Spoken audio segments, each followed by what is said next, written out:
Coming to you straight from the Rio Grande and beyond, broadcasting to the four corners of the globe. So grab your seat, your coffee, or your sundowner. Okay, everybody, here we go. On point, as always. This is Gloves Off. Gloves Off.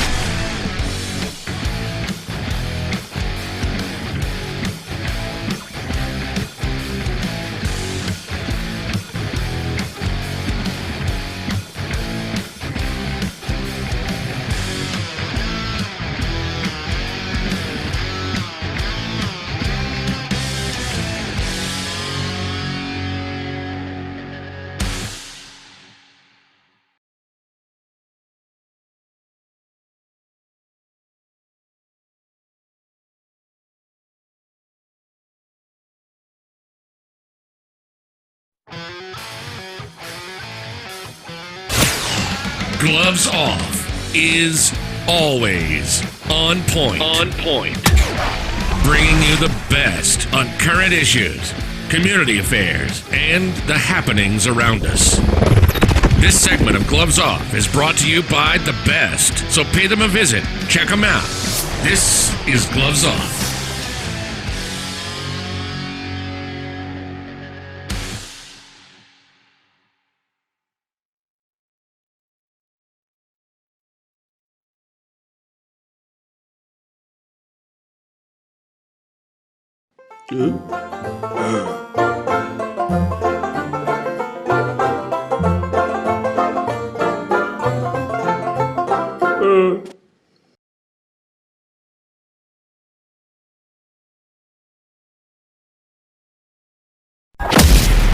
If you've ever wondered, if you ever had a clue what would happen if Batman, the Avengers, the X-Men fought the 47 Ronin, you will have great hitting, power strikes, and speed. This event will be known as the North Texas Stick Fighting Championships. It's open to all martial artists. This is where legends are formed, where they're forged, where they are founded. Sign up now. Call the number 956-401-4868 and look up the website at www.savate.biz.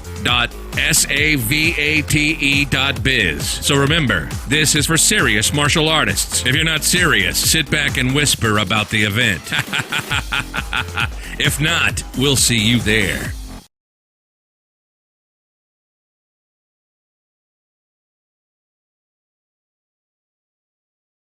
Gloves Off, and today I'm talking to my dear friend Juan. Wino Mata. How we doing? Hi. Doing good? Yeah, doing good. We're going to talk about boxing. Boxing Laredo, what's coming up. Great boxer back in the day, and still a great trainer, and now training kids and so on and so forth. And that's what it's all about. We're going to talk about what it is to get inside, not the ring, just to go inside a boxing club and then prepare to go to the ring.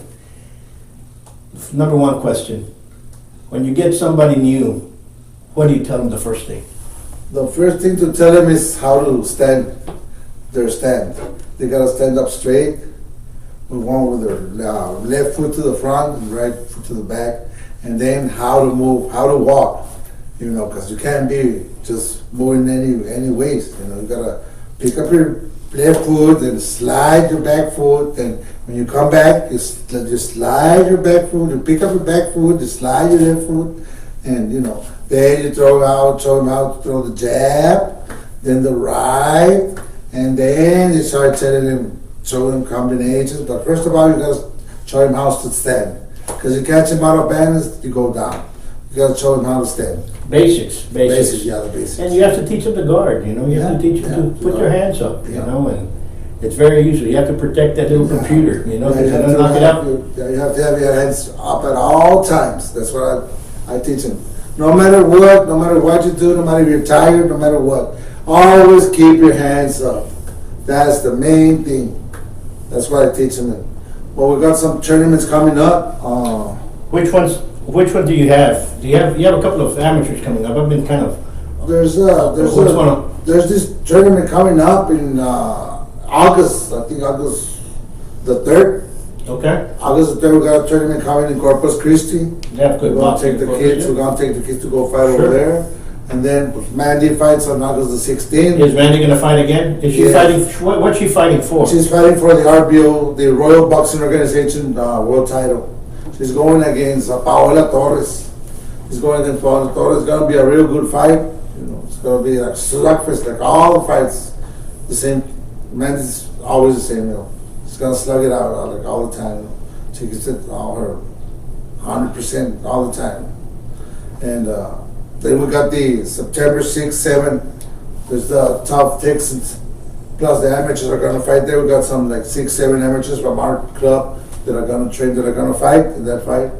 And that's a good event. You know, I'm very proud that David Leal Yes. stood up and said, you know what, bring something down. That's Yes, yes. that's good. So there's going to be another one of those tough Yeah, techs. there's another one coming up in September That's great. 6th and Awesome. 7th. And well, it's very good for the community. It's very good for the youngsters. It helps a lot. You have to bring them in. You have to Yeah. start putting them in. Yeah. You know, and if you do not have boxing amateur bouts, you're not going to have amateur boxers.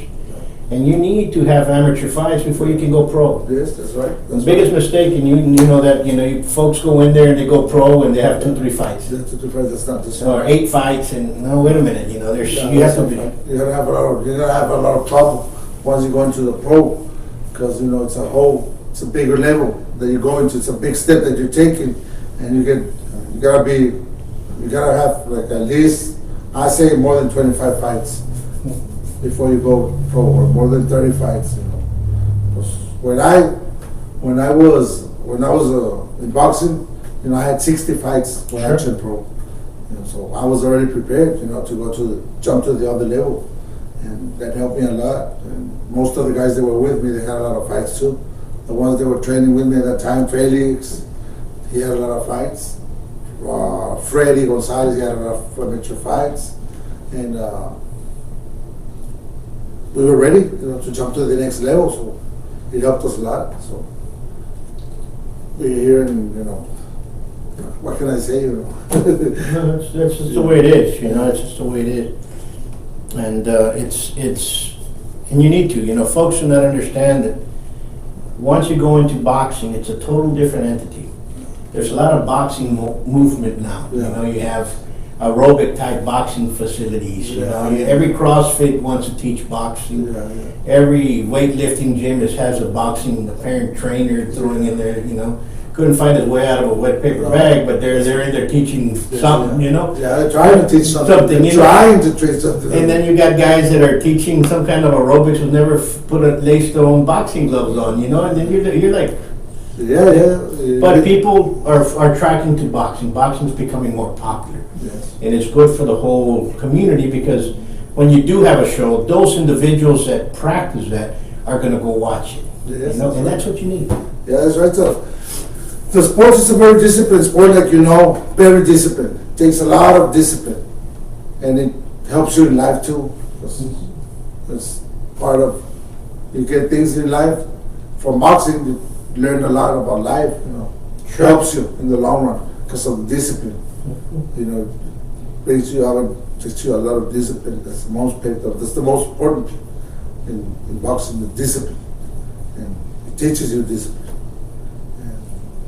Anybody who's in it, can tell you, it's a very disciplined sport. It's one of the most disciplined sports you can. It is. By far. Yeah. By far. Every sport that you look into, football, basketball, there's discipline involved, but you're in a team. And you and I were never those team guys. We're always in ourselves. We're in the boxing gym. We ended up knowing each other because of the boxing. Yeah. We got in fights with each other, and we became friends after that. But what happens is that people do not understand that in team sports, there's a lot of pointing the fingers. Yeah. You know what I'm saying? Somebody dropped the ball. You made us lose. Anything like that, they put the finger on the other person. You know what I'm saying? In boxing, You can't put the finger on anybody, only by yourself. Yeah. It's all on And you can't say my coach didn't do this or did no. No. Forget It's all that. on you. You can't. There's no way you can put a finger on It's somebody you, else. it's you. You gotta take your own rep. And that's That's the good thing about it. that's a problem, because all of a sudden, guess what? If we got popped in the face, it was because you didn't pick up your hands. Yeah, that's you right. know, and if you lost, it's you. It's your fault. Yeah, you messed up something in some place, something you did wrong. Yeah. And I'm gonna tell you another thing that comes in there. As now you're out of the ring. Now you're on the corner doing this. The cornermen, the coaches, and so on and so forth, will never get a credit when the boxer wins. The boxer won because he was sucking his mom's tit when he came out, and he knew how to fight already as a baby. The coach didn't make him. Yeah, but if he loses, it's the coach's fault because he made him lose. You know what I'm saying? Yeah, that's right. So we have to understand that. You know, the boxer wins. Yeah, that's right. Nobody tells you thank you for training my son. No, that's right. And so we don't expect that, but we know that when they lose, we're the ones that we We're the didn't ones train that- them, we didn't yeah. do this, blah, Yeah. blah, blah, blah, blah. Yeah, that's right. That's right. Am I correct? Yeah, you're correct. You're correct. You know, you got a point there because that's what happens all the time. I mean, all the time. And all the time. This happens all the time. When the fighter loses, well, it was his coaches. I'm not trained. I'm like, whatever those big 10 fighters, they lose. No, okay, I'm gonna go with Freddie Roach. No, then I'm gonna go with this other trainer because he's gonna train me better. And you know, but that's not. It's a fighter that messed up. It's a fighter that didn't listen to his coach. Most of the time, that's what happens. You don't listen to the coach, you're gonna lose, and then the coach is gonna get the blame. But it's you because you're the one you didn't listen. But that's it. That's how it is. But everything's okay. Everything's cool with us. You know, Mandy. Everything with Mandy is different. You know, she don't. Whatever happens, she takes her own blame because she knows that she's the one. Or you know, she's not gonna blame the coach. She's not gonna blame the corner. She's not gonna blame. You know. She never blames nobody, you know. It's just that No, Mandy's a different she's a very person. good fighter. And she's a responsible fighter, and a very disciplined fighter. You know. And she's somebody that needs to be around boxing. Yeah. She cannot quit. No, she cannot do it. And we wish her the best. And we'll be talking to Mandy in the next week or so. I'm gonna try to get her to come over here. I'm gonna tell her. We'll get her here because she's something. Yeah. Bring So Felix she can- over because so they can say their views, you know. They can Yeah, no, they speak have out to. and say their views, you know. no, they have to. Mandy's an excellent individual. You know, I think I've seen all sides of the ring. I've trained. I've been in the ring. I've officiated in the ring. I was an amateur and as well as a professional official. And sometimes a fighter can go on the bad side of officials. Yeah. Okay, and officials, if it's by a point or something, they'll give it to the other person, and that should not be. That's a, But it occurs, and I think an old saying, and I'm gonna quote that's the Curtis Coates, an old world champion, you know, the one that beat Mantequilla Annapolis back in the '60s.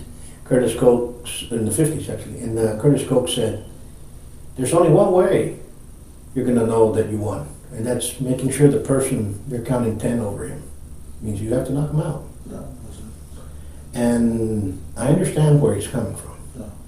But sometimes when you have bad decisions, you have to put yourself harder to make sure that that's not going to happen. So you have to put that other person on the ground. yeah. And you know, I think that's what I'm getting at. You Yeah, have to- because what I see nowadays is the officials, like the referee, I mean the judges that are counting. Sometimes they choose favoritism. You know, they like the other fighter more. You know, no, they already got their favorite fighter. You know, so they gotta give the fight to the dude. You know, no matter what, they already got their favorite one. You know, that's what I've seen lately. But most of the time, you know, you gotta knock them out, and you gotta. I mean, we're not very good to sit like you said. You gotta count them out. If you don't count them out, you're not gonna win. I mean, if the official has got the other guy as his favorite, I mean, there's no way you're gonna win. You have to knock him out. You have to show. You have to give a good impression. You gotta give the other fighter a good beating, so that there's no way that he's gonna give him the fight. You know, everybody's gonna see it. People come out and say, you know what, I want to go into the ring. But we have to check them out first, you know, because I know you all are not going to take somebody that does not know, because boxing is a dangerous sport. No, we're like Felix and I, we're the kind of coaches that we see that the fighter's not prepared.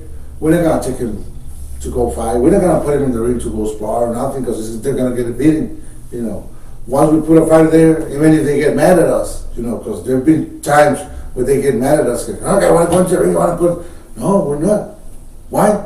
Because we're fighting for your safety. We're for your safety. We gotta take care of you. We gotta take care of you first.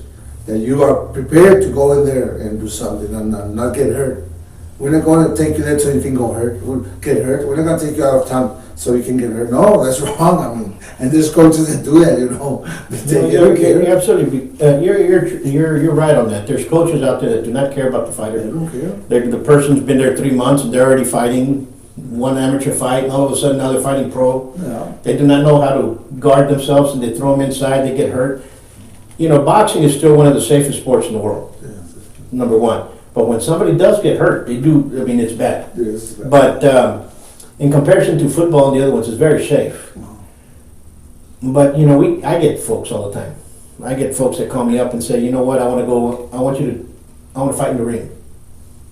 Have you ever done any martial arts? Have you ever done any training? That's all. First thing they say is, oh, I watch a lot of boxing. Well, have you ever trained? No. Well, then how do you want to go to the ring? No, that's wrong. Well, I want you to take me to the ring. How old are you? 35. It's over. Yeah. I mean, you know what I'm saying? It's really It's over. over the hill. There's some other stuff that we can do. Yeah.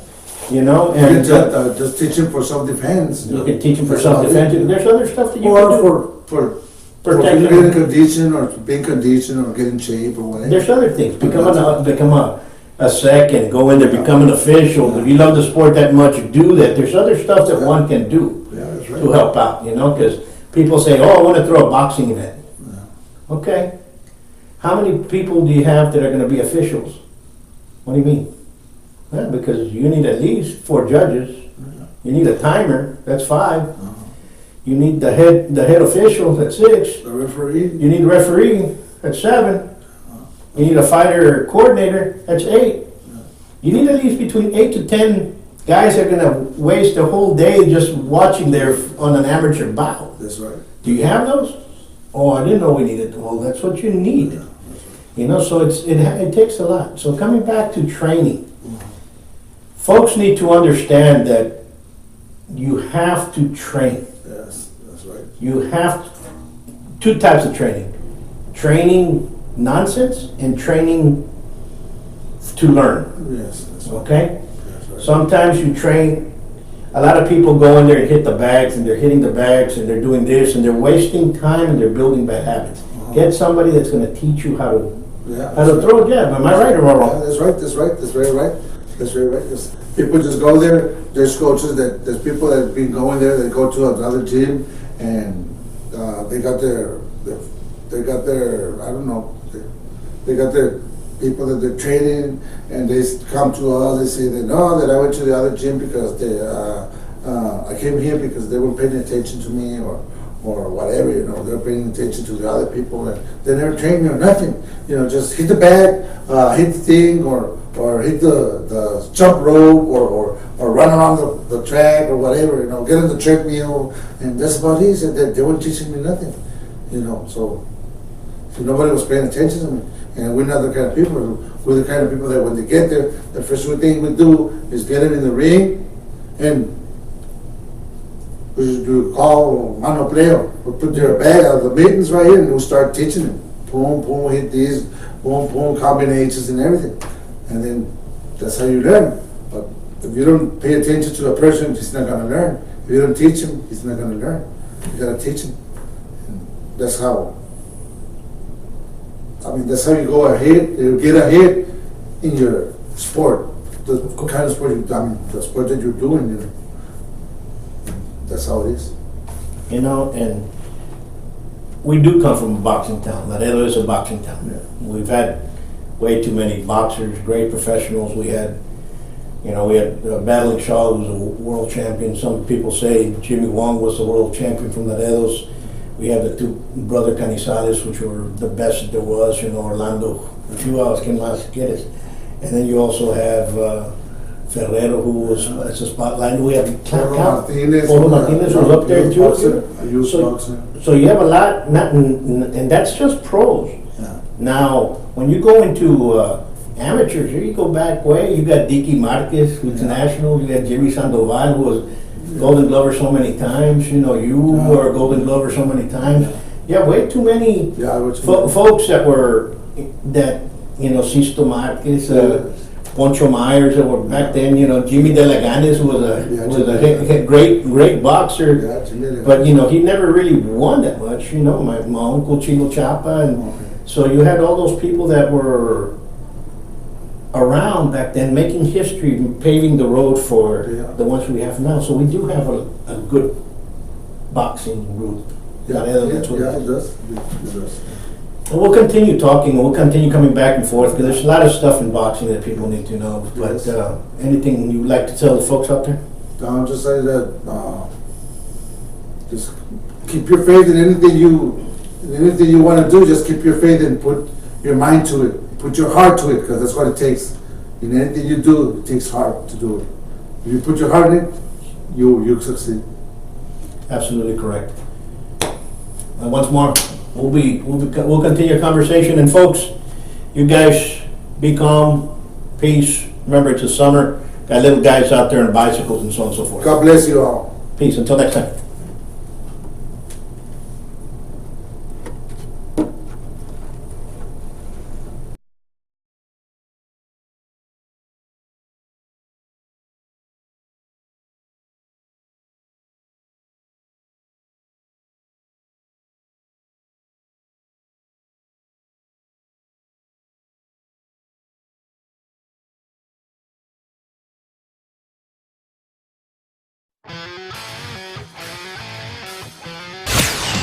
Gloves Off is always on point.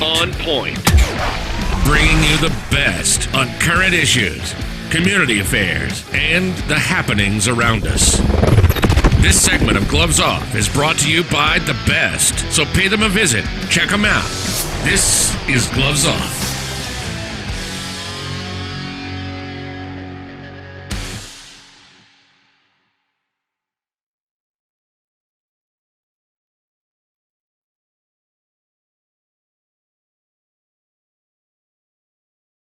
Good.